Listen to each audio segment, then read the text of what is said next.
ಸ್ನೇಹಿತರೆ ನಮಸ್ಕಾರ. ಭಾರತದ HAL ಮತ್ತು ರಷ್ಯಾದ UAC United air craft corporation ಇದರ ನಡುವೆ ಒಂದು ಬಿಗ್ ಡೀಲ್ ಆಗಿದೆ. ಹೌದು, ಈ ಡೀಲ್ ಯಾವುದಕ್ಕೆ ಸಂಬಂಧಪಟ್ಟಂತೆ ಅಂದರೆ ಭಾರತದ ಇನ್ನು ಮುಂದೆ ಪ್ಯಾಸೆಂಜರ್ ಏರ್ಕ್ರಾಫ್ಟನ್ನು ಓನ್ ಆಗಿ ತಯಾರು ಮಾಡುತ್ತೆ.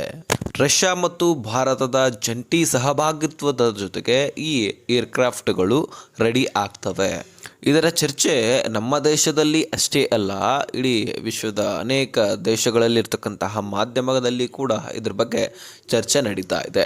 ಸೊ ಅದರಲ್ಲಿ ಹೆಚ್ಚಿನ ಮಾಧ್ಯಮಗಳು ನಮ್ಮ ದೇಶದಲ್ಲಿ ಏನು ಮಾಡ್ತಾ ಇದೆ, ಈ ರೆಡಿ ಮಾಡೋದ್ರ ಬಗ್ಗೆ ಫೋಕಸ್ ಹೆಚ್ಚಾಗಿ ಇಲ್ಲ.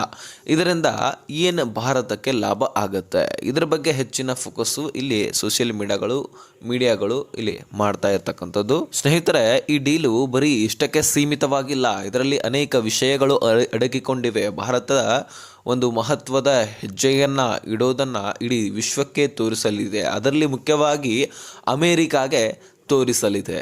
ಜೊತೆಗೆ ಸ್ನೇಹಿತರೆ, ಭಾರತ ಮುಂದೆ ಬರುವಂತಹ ಗಂಡಾಂತರದಿಂದ ಅಂದರೆ ಭವಿಷ್ಯದಲ್ಲಿ ಬರ್ತಕ್ಕಂತಹ ಗಂಡಾಂತರದಿಂದ ಒಂದು ಪಾರಾಗಲಿಕ್ಕೆ ಈಗ ಒಂದು ಮಹತ್ವದ ಹೆಜ್ಜೆ ಇಟ್ಟಿದೆ ಅಂದರೂ ತಪ್ಪಾಗಲಿಕ್ಕಿಲ್ಲ. ಸೊ ಇದು ತೀರಾ ಇಂಪಾರ್ಟೆಂಟ್, ಮುಖ್ಯವಾಗಿರ್ತಕ್ಕಂತಹ ಮಾಹಿತಿ. ದೇಶದ ಪ್ರತಿಯೊಬ್ಬ ಪ್ರಜೆಗಳು ಕೂಡ ತಿಳ್ಕೊಳ್ಬೇಕಾಗಿರ್ತಕ್ಕಂತಹ ವಿಷಯಗಳಿದ್ದಾವೆ. ಸೊ ಹಾಗಾಗಿ ಒಂದೊಂದು ಹೆಕ್ಕಿ ತೆಗೆದು ನಿಮ್ಮ ಮುಂದೆ ಇಡುವಂತಹ ಪ್ರಯತ್ನ ನಾವು ಮಾಡ್ತೀವಿ. ನೀವು ಇದು ಒಂದು ವಿಡಿಯೋನ ಆದಷ್ಟು ಕೊನೆವರೆಗೂ ವಾಚ್ ಮಾಡಿ. ಸ್ನೇಹಿತರೆ, ನಾವು ಮೊದಲು ಭಾರತ ಮತ್ತು ರಷ್ಯಾ ನಡುವೆ ಆಗಿರ್ತಕ್ಕಂತಹ ಒಪ್ಪಂದದ ಬಗ್ಗೆ ನಾವು ಮಾತನಾಡೋಣ. ಸ್ನೇಹಿತರೆ, ಭಾರತ HAL ಮತ್ತು ರಷ್ಯಾದ UAC ಯುನೈಟೆಡ್ ಏರ್ಕ್ರಾಫ್ಟ್ ಕಾರ್ಪೊರೇಷನ್ ಒಂದು ಜಂಟಿ ಒಪ್ಪಂದವನ್ನು ಮಾಡಿಕೊಂಡು ಇನ್ನು ಮುಂದೆ ಇಂಡಿಯಾದಲ್ಲಿನೇ ಈ ಪ್ಯಾಸೆಂಜರ್ ಜೆಟ್ಗಳು ಏರ್ಕ್ರಾಫ್ಟ್ಗಳು ರೆಡಿ ಆಗ್ತವೆ. ಹೌದು, ಇನ್ಮೇಲಿಂದ ಮೇಡ್ ಇನ್ ಇಂಡಿಯಾ ಅನ್ನುವಂತಹ ಪ್ಯಾಸೆಂಜರ್ ಏರ್ಕ್ರಾಫ್ಟ್ಗಳು ರೆಡಿ ಆಗ್ತವೆ, ಇಲ್ಲಿ ಹಾರಾಡ್ತವೆ. ಅದರಲ್ಲಿ ಯಾವ ಒಂದು ಏರ್ಕ್ರಾಫ್ಟ್ಗಳನ್ನ ರೆಡಿ ಮಾಡ್ತಾ ಇದ್ದಾರೆ ಅಂದರೆ SJ-100 ಅಂತ ಈ ಒಂದು ಏರ್ಕ್ರಾಫ್ಟ್ಗಳನ್ನು ರೆಡಿ ಮಾಡ್ತಾ ಇದ್ದು, ಅದರಲ್ಲಿ ಇವುಗಳು ಶಾರ್ಟ್ ರೇಂಜಿನಲ್ಲಿ ಹಾರಾಡ್ತವೆ ಅಂತ. ಅಂದರೆ ಮ್ಯಾಕ್ಸಿಮಮ್ ಇದು 3000 ಕಿಲೋಮೀಟರ್ ಕ್ರಮಿಸುತ್ತಂತೆ. ಹಾಗೆ ಒಮ್ಮೆಲೆ ಇದು 103 ಪ್ರಯಾಣಿಕರನ್ನು ಮಾತ್ರ ಕೊಂಡೊಯ್ಯುವಂಥದ್ದು. ಇನ್ನು ರಷ್ಯಾ ಈ ಹಿಂದೆ ಈ ವಿಮಾನಗಳನ್ನು ವಿದೇಶಿ ಟೆಕ್ನಾಲಜಿಯನ್ನು ಬಳಸ್ಕೊಂಡು ರೆಡಿ ಮಾಡ್ತಾ ಇದ್ವಂತೆ. ಇದರಲ್ಲಿ ಒಂದು 70% ಆದರೂ ವಿದೇಶಿ ಟೆಕ್ನಾಲಜಿಯನ್ನು ರಷ್ಯಾ ಬಳಸ್ತಾ ಇತ್ತು.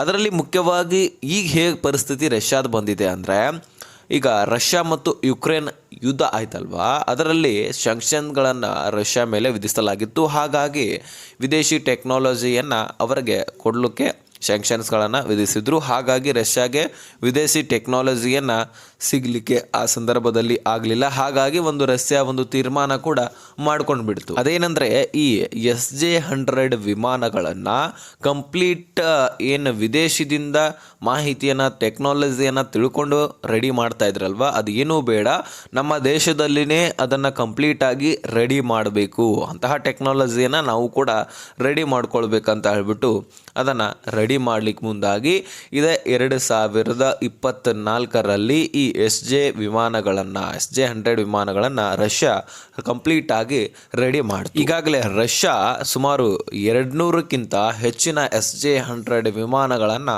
ರೆಡಿ ಮಾಡಿದೆ. ಅದರಲ್ಲಿ ನೀವು ಕೇಳ್ಬೋದು, ಇನ್ನು ನಮ್ಮ ರಾಷ್ಟ್ರ ಅಂದರೆ ಭಾರತ ರಷ್ಯಾದಿಂದ ಈಗ ತಾನೇ ರಷ್ಯಾ ರೆಡಿ ಮಾಡ್ತಾ ಇದೆ ವಿಮಾನಗಳನ್ನು, ಅದರಲ್ಲಿ ಏನಾದರೂ ಫಾಲ್ಟ್ ಇರ್ಬೋದು ಅಥವಾ ಹಾರೋದ್ರಲ್ಲಿ ಏನಾದರೂ ನೆಲಕ್ಕುರುಳಿದ್ರೆ ಏನಾದರೂ ತೊಂದರೆ ಆಗಬಹುದು.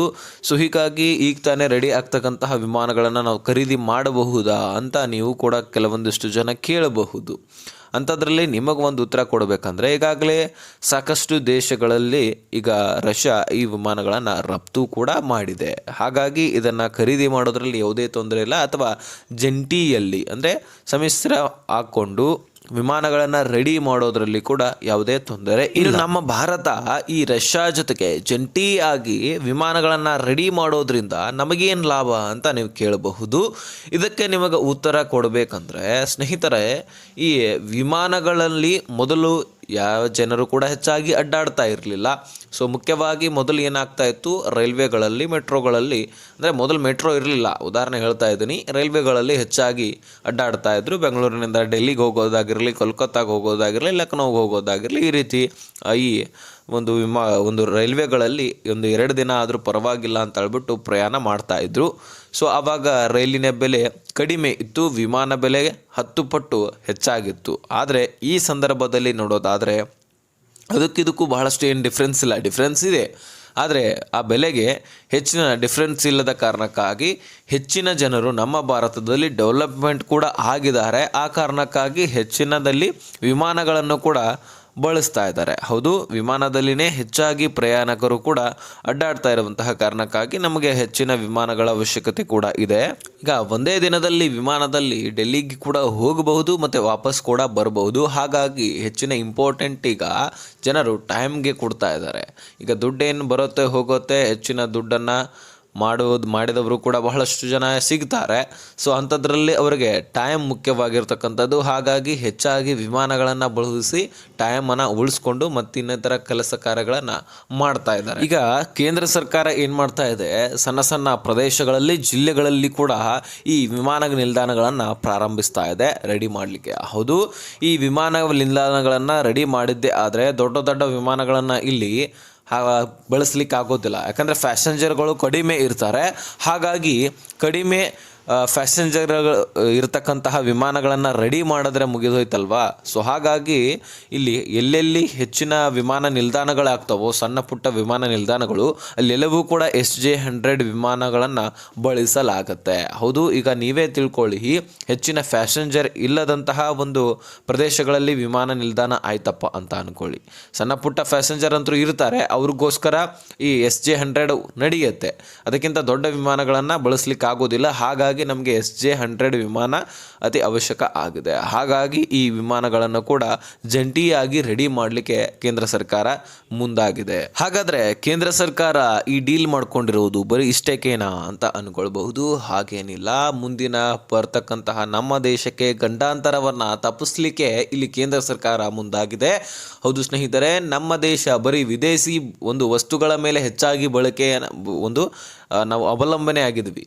ಸೊ ಪ್ರಧಾನಿ ಮೋದಿ ಅವರು ಹೇಳ್ತಾರೆ, ನಾವು ವಿದೇಶದ ವಸ್ತುಗಳ ಮೇಲೆ ಹೆಚ್ಚಾಗಿ ಬಳಕೆಯ ಮೇಲೆ ಅವಲಂಬನೆ ಆಗಿದ್ವಿ. ಹಾಗಾಗಿ ಏನೇ ರೆಡಿ ಮಾಡಿದ್ರು ಮೇಡ್ ಇನ್ ಇಂಡಿಯಾ ಇರಬೇಕು. ನಮ್ಮ ದೇಶಕ್ಕೆ ಯಾವುದಾದ್ರೂ ಅದು ಶತ್ರು ಇದ್ದರೆ ವಿದೇಶಿ ಬಳಕೆ ಅಂತ ಮೋದಿಯವರು ಓಪನ್ ಆಗಿ ಘೋಷಣೆ ಮಾಡ್ತಾರೆ. ಹೌದು, ಇದು ನಿಜ ಕೂಡ ಅನಿಸುತ್ತೆ. ಬಹುತೇಕರು ಹೇಳ್ತಾರೆ, ಈಗ ನಾವು ಹೆಚ್ಚಾಗಿ ವಿದೇಶಿ ವಸ್ತುಗಳ ಮೇಲೆ ನಾವು ಏನಾದರೂ ಅವಲಂಬನೆ ಆಗಿದ್ರೆ ಅದು ಸೋಷಿಯಲ್ ಮೀಡಿಯಾ ಅಂತ ಹೇಳ್ತಾರೆ.